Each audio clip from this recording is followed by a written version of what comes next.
thank the Senate. Senator Dodson. Thank you, Mr President. 13 years ago, I had just returned to Australia from South Africa. I'd left this country disgusted and angry at the political obfuscation, fabrication and outright denial around the removal of Aboriginal children from their mothers and families, and the refusal to acknowledge, apologise and compensate for what governments had done under political cover to hide the genocide that had been perpetrated. Taking Aboriginal children away, breaking their links to culture and community, and forcing an assimilationist scheme upon them.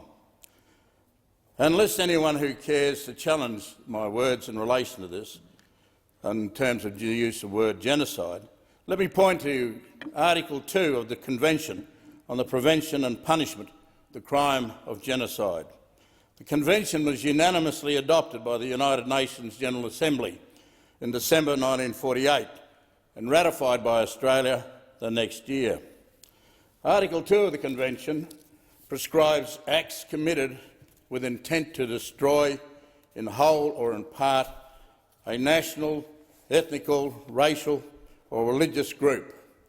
And among those acts of prescribed were the deliberate inflictions of conditions of life calculated to bring about a group's physical destruction and the forcible transfer of children of the group to another group.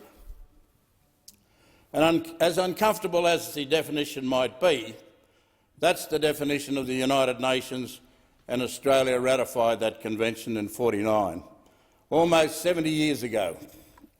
The Human Rights Commission Bringing Them Home report was quite explicit. The forcible removal of children from Indigenous Australians to other groups for the purposes of raising them separately from and ignorant of their culture and people was properly labelled genocidal in breaching of binding international law.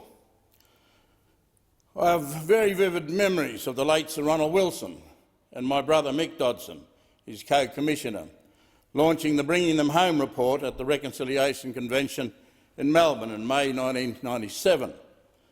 It was a moment of national truth-telling that the Howard government could not handle.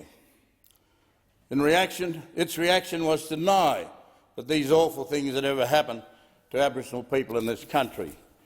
And if they had happened, somehow or other, it was for the good of the children involved. There was no need to apologise about what happened, and certainly no need to compensate them from this sanctioned activity.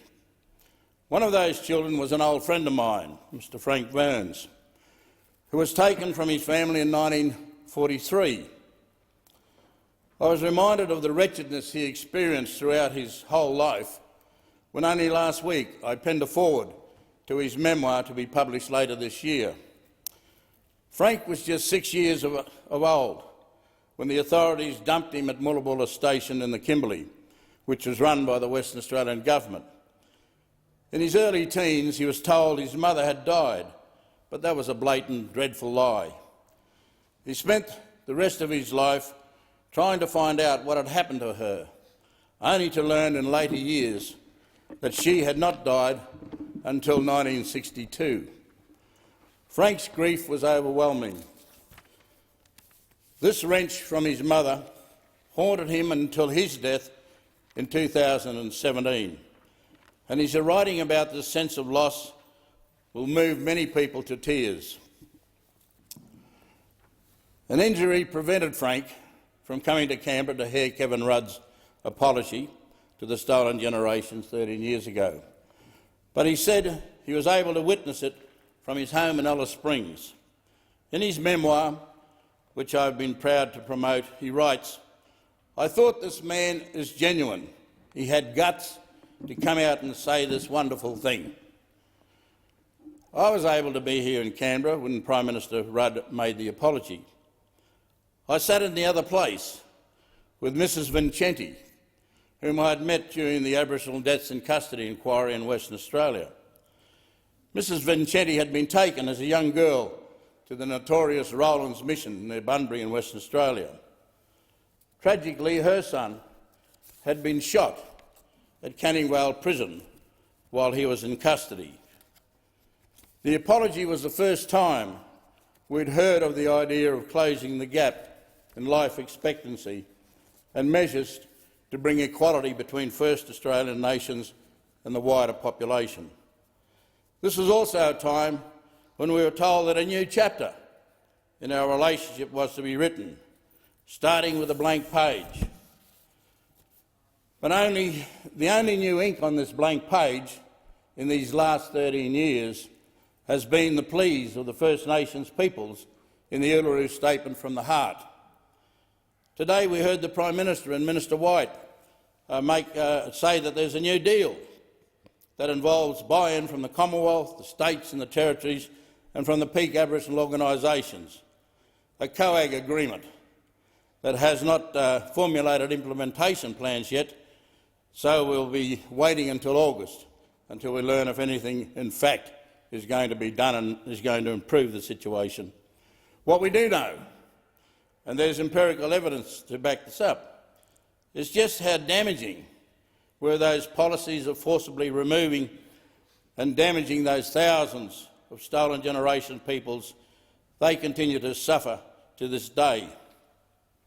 A study by the Australian Institute of Health and Welfare has found they have experienced a range of adverse health, cultural and socio-economic outcomes at a rate higher than Indigenous populations that were not removed.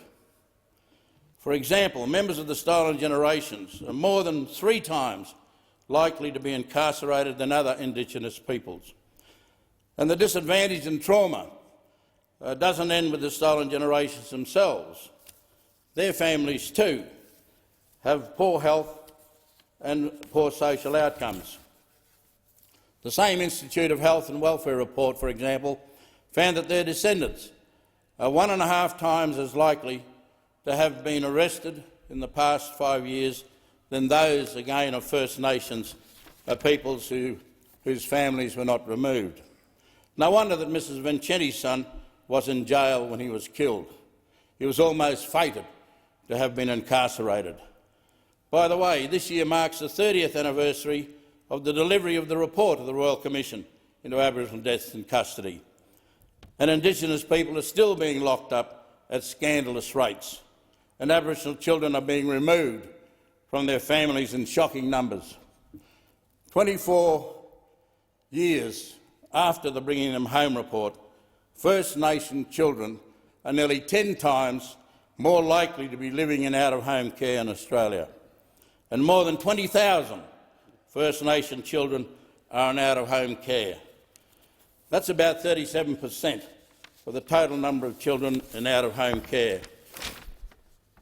Yet First Nations children only represent 6% of the children population in Australia. As shocking as these figures are, they are getting worse. It is urgently incumbent upon all of us to make the services available to help families, not just to remove kids. I acknowledge that the new Closing the Gap targets recognises cries in the criminal justice and child protection areas, but those targets will continue to be unachievable without adequate investment of all governments, including the Commonwealth. I am gripped by a real sense of despair on occasions like this. We wait and we wait and we wait and nothing gets done. We get promises and promises and promises. Nothing gets done. What will it take for this country to confront the awful realities of its history and fix these continuing fundamental wrongs? Well, let me tell you what a good start might be, apart from setting some new targets. To the other side I say, open your hearts and embrace in full the plea of the Uluru Statement of the Heart for voice, treaty and for truth. We can only be enriched and not diminished if we do. This is the gap that has to be diminished. Thank you, Mr. President.